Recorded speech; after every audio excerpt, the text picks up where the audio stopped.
Hello commandos, welcome to A Plus Institute online classes. I am Govind Mishra.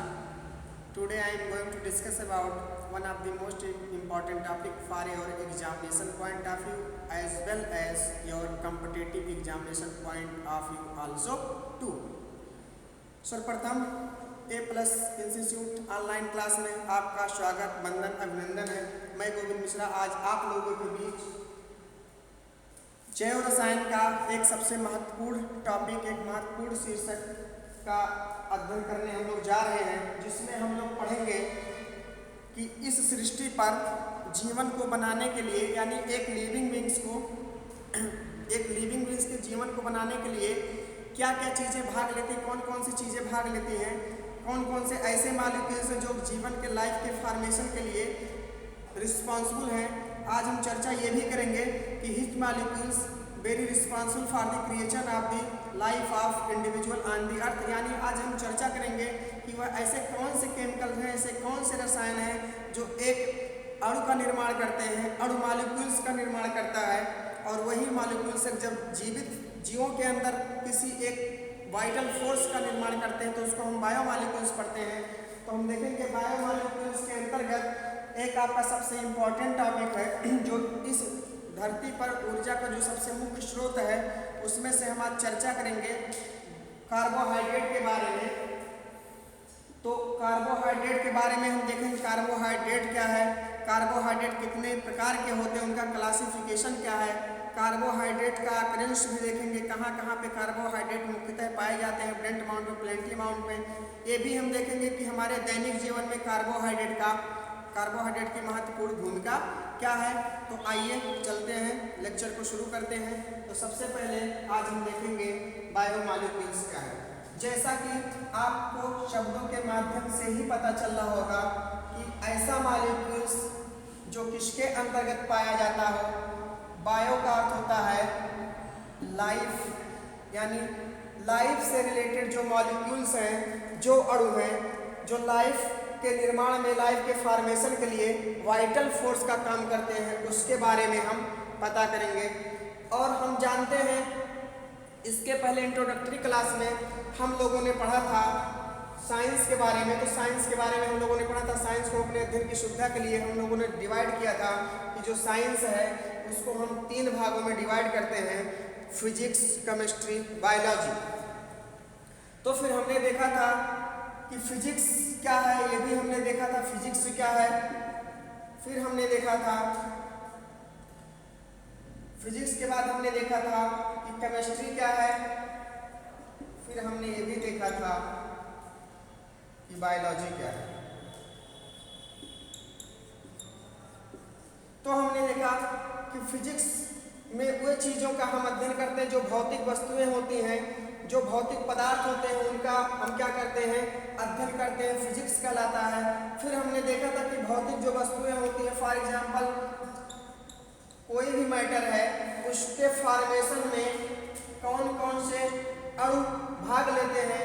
तो हमने कहा था कि मैटर के फॉर्मेशन में छोटे छोटे क्या होते हैं, बहुत सारे अणु भाग लेते हैं जिनको एटम बोलते हैं, और एटम्स भी इलेक्ट्रॉन, प्रोटॉन और न्यूट्रॉन से मिलकर बने होते हैं। हमने ये भी देखा था। फिर हम आज ये भी देखेंगे, ये भी चर्चा करेंगे कि जो इलेक्ट्रॉन होते हैं, प्रोटॉन होते हैं, एक एटम्स का निर्माण करते हैं, और एटम्स एक मॉलिक्यूल्स का निर्माण करता है, और मॉलिक्यूल्स एक कंप्लीटली मैटर का निर्माण करता है। और वही मैटर, जब मैटर हमने केमिस्ट्री में देखा था कि केमिस्ट्री में हम लोग पढ़ते हैं एनर्जी के बारे में। एनर्जी के बारे में हम लोग जानते हैं कि एनर्जी क्या होती है। तो हम लोग कहते हैं energy a molecules which neither space neither weight, उसको क्या बोलते हैं, उसको बोलते हैं एनर्जी। और मैटर को क्या बोलते हैं, मैटर जिसका वेट हो, एन आइटम which है volume plus weight is called matter. यानी हमने देखा था फिजिक्स में मैटर के बारे में जब अध्ययन किया था तो हमने देखा था मैटर क्या है। तो मैटर के बारे में हमने जाना था पदार्थ वह है जिसका एक क्या हो, भार होता हो, जो स्थान घेरता हो, पदार्थ है। और एनर्जी के बारे में हमने देखा था कि एनर्जी क्या है। तो एनर्जी के बारे में हम देखते हैं कि कोई वह वाइटल फोर्स, वह जीवित फोर्स जो ना तो स्थान घेरती है, ना तो जिसका भार होता है, जिसको हम केवल फील करें, वह क्या है? एनर्जी है।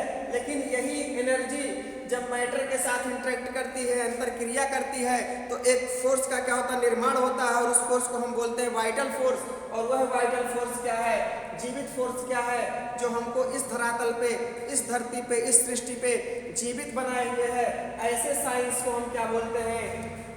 बायोलॉजी। और बायोलॉजी के फॉर्मेशन के लिए, यानी जीवित जीव को बनाने के लिए बहुत सारे मॉलिक्यूल्स, बहुत सारे इलेक्ट्रॉन प्रोटॉन क्या करते हैं? भाग लेते हैं।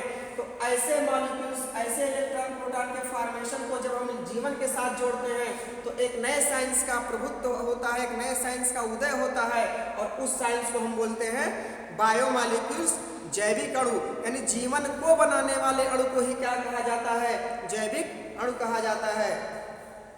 फिर हम देखेंगे कि जैविक अणु में सबसे अधिक भूमिका किसकी है? रसायनों की है। तो फिर हम पढ़ते हैं जैविक अणु के अंतर्गत पढ़ेंगे केमिस्ट्री। लेकिन कौन सी केमिस्ट्री? हमें प्योर केमिस्ट्री यहाँ नहीं पढ़ना, हमें ऐसी केमिस्ट्री पढ़ना है जो हमारे लाइफ के फॉर्मेशन से रिलेटेड हो। तो लाइफ के फॉर्मेशन से जो केमिस्ट्री होती है उसको बोलते हैं बायोकेमिस्ट्री। कौन सी केमिस्ट्री? बायोकेमिस्ट्री। यानी जीवन से संबंधित जो हमारी रसायन की प्रॉपर्टी है, रासायनिक जो संरचना है, उस केमिस्ट्री का अध्ययन हम करते हैं बायोकेमिस्ट्री के अंतर्गत। और बायोकेमिस्ट्री में भी एक इम्पॉर्टेंट टॉपिक है कार्बोहाइड्रेट। आज हमें कार्बोहाइड्रेट के बारे में पढ़ना है। तो आइए देखते हैं कार्बोहाइड्रेट क्या है।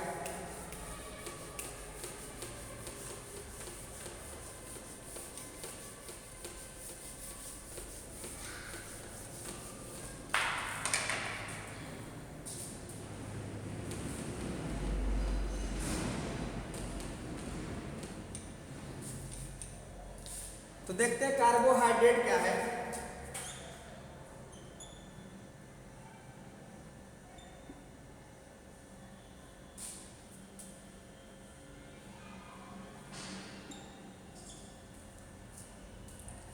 जैसा कि कार्बोहाइड्रेट के नाम से ही आपको पता चल रहा है, कार्बो का अर्थ होता है कार्बन, और हाइड्रेट का मतलब होता है H2O, पानी। इसका मतलब हम कह सकते हैं कि कार्बोहाइड्रेट क्या है? Carbohydrate is the hydrate of carbon. हम कह सकते हैं कार्बोहाइड्रेट के नाम से ही हमें पता, अगर जिस हिसाब से हम लोग हिंदी पढ़ते हैं संधि विच्छेद यानी शब्दों को तोड़े, तो हम लोग पाते हैं कि कार्बो प्लस हाइड्रेट, यानी कार्बो का जहां अर्थ है कार्बन और हाइड्रेट का अर्थ होता है पानी। इसका मतलब किसका हाइड्रेशन हो रहा है? कार्बन का। तो हम कह सकते हैं कि carbohydrate is hydrate of carbon, hydrate of carbon, यानी hydrate of carbon is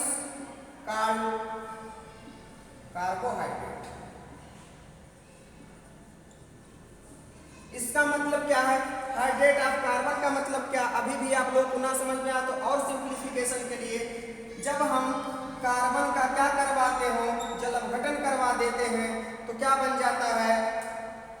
carbon का जब जल अपघटन हम करवाएंगे तो वही क्या होता है? कार्बोहाइड्रेट कहलाता है। फॉर एग्जाम्पल जैसे कार्बन है, कार्बन के साथ हाइड्रोजन भी जुड़ रहा है, ऑक्सीजन भी जुड़ रहा है, तो इसका मतलब दोनों आपस में बॉन्ड के थ्रू बन रहे हैं, तो क्या बन रहा है? कार्बोहाइड्रेट बन रहा है। और दूसरा पॉइंट ये है कि कार्बोहाइड्रेट में कार्बन भी होता है, और जल से जब इसका अपघटन होता है तो इसमें हाइड्रोजन भी आ जाता है, ऑक्सीजन भी आ जाता है।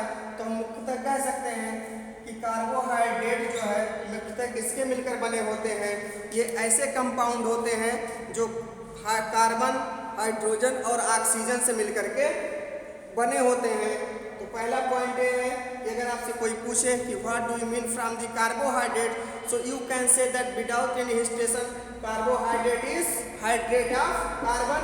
It means when carbon comes under hydrolysis with water, so it is called carbohydrates in simplified word। Simple शब्दों में हम कह सकते हैं कार्बोहाइड्रेट क्या है? हाइड्रेट ऑफ कार्बन है। फिर दूसरा पॉइंट यदि हम चर्चा करें कार्बोहाइड्रेट और क्या है? ये तो इसका टेक्निकली लिटरली मीनिंग हो गया, इसका शाब्दिक अर्थ। दूसरा पॉइंट हम देखें, जनरली कार्बोहाइड्रेट किसके मिलकर बने होते हैं? कार्बन, हाइड्रोजन और ऑक्सीजन के मिलकर बने होते हैं। फिर तीसरी चीज है कि कार्बन, हाइड्रोजन और ऑक्सीजन का अनुपात क्या होता है कार्बोहाइड्रेट में? तो हम तीसरा पॉइंट लिख सकते हैं कि the ratio of carbon, hydrogen and oxygen is 1:2:1। For example, हमने कहा ग्लूकोज, ग्लूकोज हेक्सोज शुगर है, तो कार्बन की संख्या 6, हाइड्रोजन की संख्या 2 गुनी हो जाएगी कार्बन की 12, और ऑक्सीजन की संख्या कार्बन की संख्या के अनुपात में ही रहेगी। तो हम देख रहे हैं कि कार्बन का अनुपात यदि 1 है तो हाइड्रोजन का अनुपात कार्बन की तुलना में 2 गुना है, और ऑक्सीजन का भी अनुपात क्या है? सेम है। तो हम कह सकते हैं इनका जो रेशियो होता है कार्बन, हाइड्रोजन और ऑक्सीजन का 1:2:1 होता है। फिर चौथा पॉइंट हम लिखेंगे कार्बोहाइड्रेट में। चौथा पॉइंट क्या है कार्बोहाइड्रेट में? तो हम ये जानेंगे कि चौथा पॉइंट हम लिख सकते हैं कि कार्बोहाइड्रेट का जो फार्मूला होता है वह क्या होता है? CnH2O within bracket N। तो फिर अब तक हमने देखा कि जो कार्बोहाइड्रेट का फार्मूला है वह है CnH2 within bracket H2O within bracket N, जहां हमने कहा कि N क्या है? नंबर ऑफ ऑक्सीजन है और नंबर ऑफ कार्बन है। फिर इसका हम लोग डिफिनेशन देखते हैं, तो इसका हो गया मीनिंग में हमने देखा पहला पॉइंट क्या है, ये थोड़ा सा रिव्यू करते हैं। पहला पॉइंट हमने देखा generally carbohydrate is called hydrate of carbon, यानी कार्बोहाइड्रेट को हाइड्रेट ऑफ कार्बन भी कहा जाता है, हाइड्रेट ऑफ कार्बन कहा जाता है। फिर दूसरा पॉइंट हमने देखा क्यों कहा जाता है हाइड्रेट ऑफ कार्बन, तो हमने देखा दूसरा पॉइंट इसलिए इनको हाइड्रेट ऑफ कार्बन कहा जाता है, कार्बन के साथ जब जल अपघटन होता है तो इससे क्या बनता है? कार्बोहाइड्रेट का निर्माण होता है। फिर हमने देखा कि जो कार्बन, हाइड्रोजन और ऑक्सीजन का रेशियो होता है वह हमने देखा कि कार्बन की संख्या यदि हम 6 कर दें तो हाइड्रोजन की संख्या दुगनी हो जाती है, 12 हो जाता है। फॉर एग्जाम्पल हमने बताया था ग्लूकोज का, और ऑक्सीजन की संख्या कितनी हो जाती है? 6। एक हेक्सोज शुगर का निर्माण होता है, क्योंकि ये किसका फार्मूला है? ग्लूकोज का फार्मूला है, और ग्लूकोज को कार्बन की संख्या के आधार पे हेक्सोज शुगर बोला जाता है। तो हमने कहा कि हम यहाँ रेशियो की बात कर रहे हैं, कार्बन, ऑक्सीजन और हाइड्रोजन की रेशियो। तो हम देख रहे हैं कार्बन की यदि संख्या 6 है, 1 रेशियो में है, तो हाइड्रोजन की संख्या कार्बन की संख्या कितनी है? दुगनी है, 2। फिर ऑक्सीजन की संख्या नंबर ऑफ कार्बन के क्या है? बिल्कुल सेम है। तो इसका मतलब अगर 1 के अनुपात में 1 रेशियो में पाया जा रहा है कार्बन, तो 2 रेशियो में पाया जा रहा है हाइड्रोजन, और 1 रेशियो में पाया जा रहा है ऑक्सीजन भी। तो हम कह सकते हैं the ratio, generally the ratio of carbohydrate is, या ऐसे कह सकते हैं कि the ratio of carbon, hydrogen and oxygen in carbohydrate is 1:2:1। ये हमने देखा। अब आते हैं इसकी हम डिफिनेशन की बात करते हैं। तो डिफिनेशन क्या होता है कार्बोहाइड्रेट का? तो हम डिफिनेशन में देखेंगे कि डिफिनेशन क्या होता है कार्बोहाइड्रेट का। तो हम देखते हैं generally carbohydrate is the compound of aldehyde and ketone, यानी कार्बोहाइड्रेट जो होते हैं वह क्या होते हैं? एक ऐसे कंपाउंड होते हैं जो किसके मिलकर बने होते हैं? हाइड्रॉक्सिल ग्रुप या एल्डिहाइड ग्रुप के। फॉर एग्जांपल हमने कहा ग्लूकोज का ये रासायनिक स्ट्रक्चर बनाते हैं।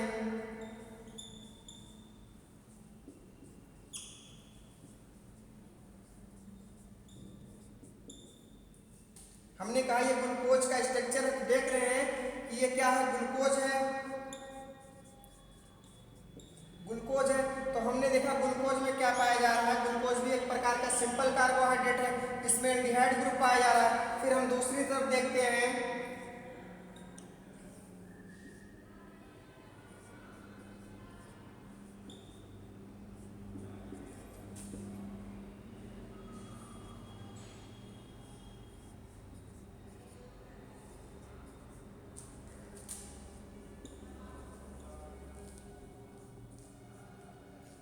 देख रहे हैं कि यहाँ पर जो फ्रक्टोज है केमिकल स्ट्रक्चर है फ्रक्टोज का यहाँ पर केमिकल स्ट्रक्चर हम देख रहे हैं। तो यहाँ पर हम देख रहे हैं केमिकल स्ट्रक्चर ऑफ हमने ग्लूकोज का बनाया। तो यहाँ पर हम देख रहे हैं कि जो ग्लूकोज है इसमें एल्डिहाइड ग्रुप पाया जा रहा है। तो हम कह सकते हैं ग्लूकोज को एल्डोज भी हम लोग क्या बोलते हैं, ग्लूकोज को एल्डोज, शुगर भी हम लोग बोल सकते हैं। ग्लूकोज क्या है, एल्डिहाइडिक ग्रुप होने के कारण इसको एल्डोज शुगर बोला जाता है। और देखिए फ्रक्टोज में देखिए CH2OH के बाद क्या है C डबल बॉन्ड O, यानी इसको कीटोन ग्रुप इसमें पाया जाता है।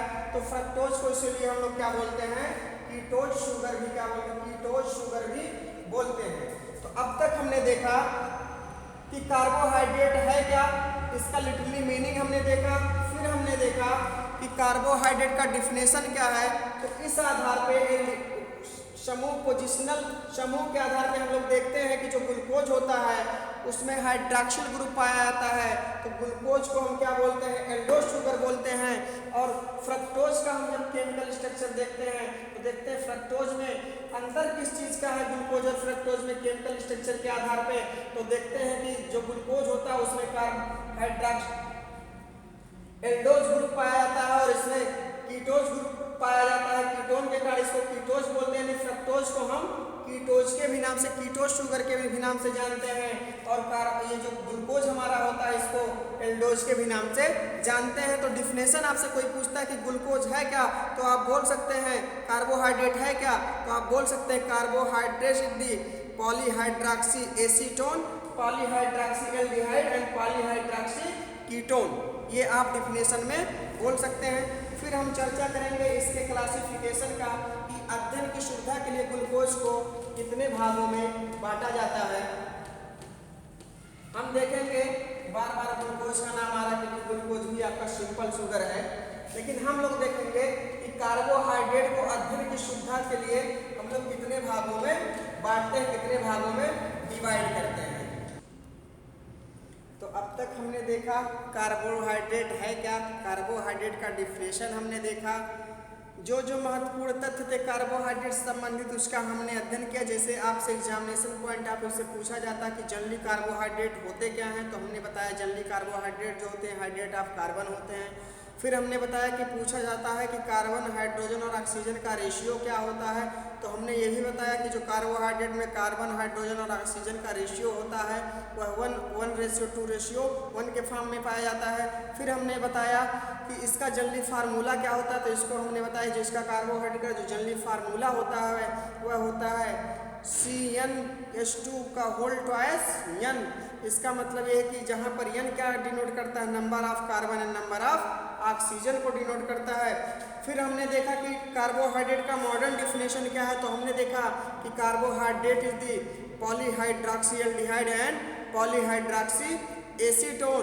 यानी हमने एग्जाम्पल दिया था कि जो पॉलीहाइड्रॉक्सी एल्डिहाइड है इसका मतलब क्या है, तो हमने बताया आपको कि जो पॉलीहाइड्रॉक्सी एल्डिहाइड होता है, जैसे हमने कहा था ग्लूकोज, तो ग्लूकोज के कार्बन के साथ एल्डिहाइड ग्रुप जुड़ा होता है, तो उसको हमने कहा था, इसीलिए ग्लूकोज शुगर को सिंपलेस्ट शुगर भी बोलते हैं और एल्डोज शुगर भी बोलते हैं।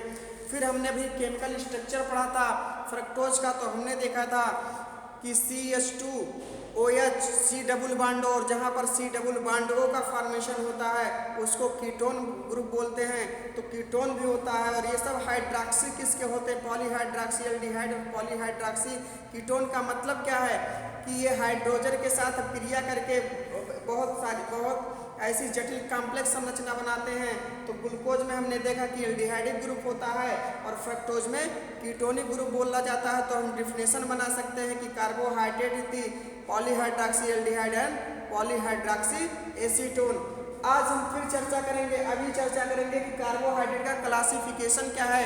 तो अध्ययन की सुविधा के लिए कार्बोहाइड्रेट को हम लोग 2 भागों में क्लासिफाइड करते हैं। तो हम कह सकते हैं कि for the study point of view we will divide the carbohydrate into the 2 major groups. First simple carbohydrate and second is complex carbohydrate. So we will find out here what is simple carbohydrate. So it means we will find out here simple carbohydrate is furtherly divided into the two major subcategories or two major subgroups. First is monosaccharide and second is disaccharide.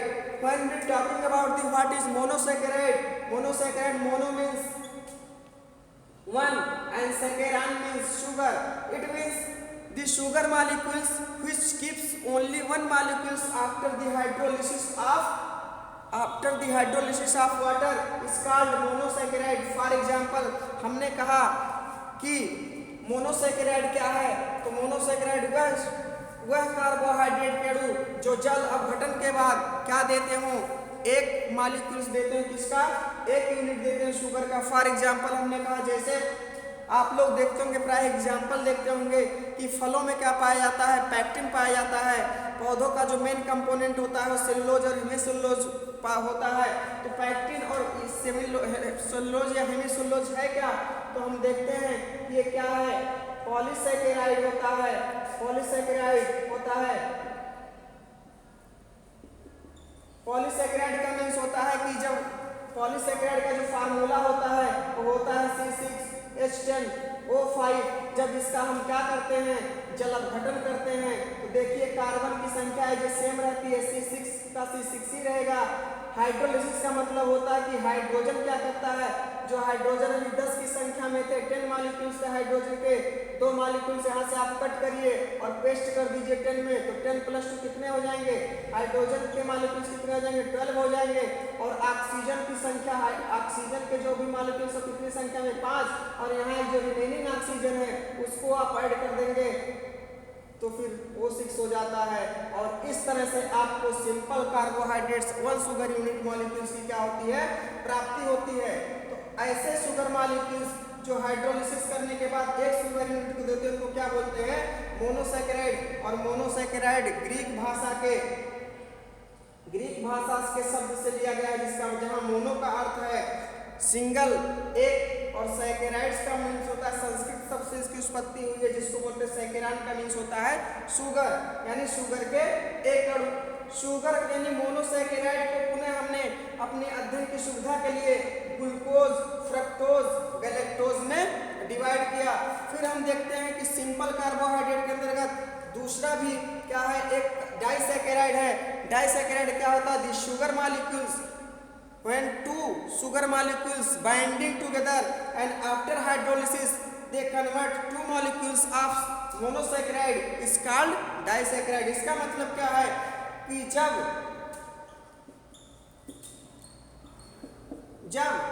जल अपघटन किया जाता है sugar molecules का, तो sugar molecules का, तो वो 2 बराबर सिंगल मोनोसैकेराइड में तब्दील हो जाते हैं, तो उनको हम बोलते हैं डाइसैकेराइड। फॉर एग्जांपल देखिए C6H22, C12H22O11 है, इसका भी जल अपघटन करें तो क्या हो जाएगा, C12H22 प्लस हाइड्रोलिसिस करवा दीजिए, हाइड्रोजन के 2 अणु और जुड़ गए तो कितने हो जाएंगे, 24O11 है। तो ऑक्सीजन एक और यहाँ करके जुड़ जा रहा है, तो फिर क्या हो जा रहा है, 12 हो जा रहा है। तो C12OH22, अगर इसको हम 2 भागों में बांटे तो फिर देखेंगे C6H12O6 ही आएगा। यानी हम देख रहे हैं डाइसैकेराइड क्या है, जब 2 शुगर मॉलिक्यूल्स आपस में कंबाइन हो जुड़ते हैं तो उसको क्या बोला जाता है, डाइसैकेराइड बोला जाता है, जैसे कि यहाँ हमने आपको समझाया। फिर हम देखते हैं जो कार्बोहाइड्रेट को हम डिवाइड किए थे, दूसरा जो कार्बोहाइड्रेट का हमने क्लासिफिकेशन किया था वह क्या था, हमारा कॉम्प्लेक्स कार्बोहाइड्रेट। और कॉम्प्लेक्स कार्बोहाइड्रेट में हम पुनः 2 भागों में उसको सब डिवाइड करते हैं, सब डिवीजन करते हैं। देखते हैं पहला क्या है, ओलिगोसैकेराइड, और दूसरा क्या है, पॉलीसैकेराइड। फिर हम देखते हैं ओलिगोसैकेराइड क्या है। ओलिगोसैकेराइड में the sugar molecules which is greater than 3 but 10 less than 10 in sugar unit is called oligosaccharide। इसका मतलब ओलिगोसैकेराइड में कंडीशन टू अप्लाई ये है कि शुगर मॉलिक्यूल्स की जो संख्या होनी चाहिए वो 2 से अधिक होनी चाहिए, यानी 3 से, लेकिन 10 से क्या होनी चाहिए, कम होनी चाहिए। ऐसे शुगर मॉलिक्यूल्स को क्या बोलते हैं, ओलिगोसैकेराइड। और फिर देखते हैं पॉलीसैकेराइड क्या है। पॉलीसैकेराइड में क्या होता है कि जो कार्बन की यूनिट की संख्या होनी चाहिए वह ग्रेटर देन 10 और 100 भी हो सकती है, 1000 भी हो सकती है इनकी संख्या। फिर हमने देखा कि ओलिगोसैकेराइड जो होता है वो रेफिनोज होता है, और पॉलीसैकेराइड भी प्रकृति में पाया जाता है, जिसे हम बोलते हैं स्टार्च। जो प्लांट में कार्बोहाइड्रेट जो पाया जाता है, जो पौधों के अंदर संचित होता है, उसको स्टार्च बोलते हैं। और जो जीवित मतलब जीवों के अंदर, लिविंग ऑर्गेनिज्म के अंदर जो पाया जाता है उसको क्या बोलते हैं? ग्लाइकोजन बोलते हैं। फिर हम देखते हैं, यहाँ तक हमने क्या किया, अध्ययन किया कार्बोहाइड्रेट का। तो हमने देखा कार्बोहाइड्रेट को अध्ययन की सुविधा के लिए फिर से रिकॉल करते हैं एक बार दोबारा। आप लोग ऐसे मानकर चलिए फिजिकल क्लास चल रहा है, कॉपी को आप लोग बंद करिए, ऐसा मानकर चलिए बिल्कुल आप फिजिकल क्लास में हैं। तो चलिए देखते हैं कार्बोहाइड्रेट का एक बार फिर से हम क्या करते हैं, रिकॉल करते हैं। हम लोगों ने अब तक पढ़ा क्या, कार्बोहाइड्रेट क्या है। तो हमने कहा कि जनरली कार्बोहाइड्रेट क्या कहलाता है। पहला पॉइंट हमने पढ़ाया था आपको कि जनरली कार्बोहाइड्रेट जो होते हैं हाइड्रेट ऑफ कार्बन होते हैं। फिर दूसरा पॉइंट हमने बताया था कि ये किसके मिलकर बने होते हैं। तो हमने बताया कि carbohydrate is the mainly composed of carbon, hydrogen and oxygen, यानी ये कार्बन, हाइड्रोजन और ऑक्सीजन के बने होते हैं। तीसरा पॉइंट मैंने आपसे बताया था कि the ratio of carbon, hydrogen and oxygen in carbohydrate is 1:2:1।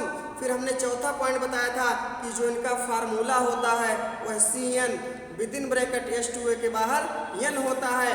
फिर हमने देखा कि कार्बोहाइड्रेट का क्लासिफिकेशन क्या है। तो कार्बोहाइड्रेट को हमने सबसे पहले दो भागों में अपने अध्ययन की सुविधा के लिए डिवाइड किया, सिंपल कार्बोहाइड्रेट और कॉम्प्लेक्स कार्बोहाइड्रेट।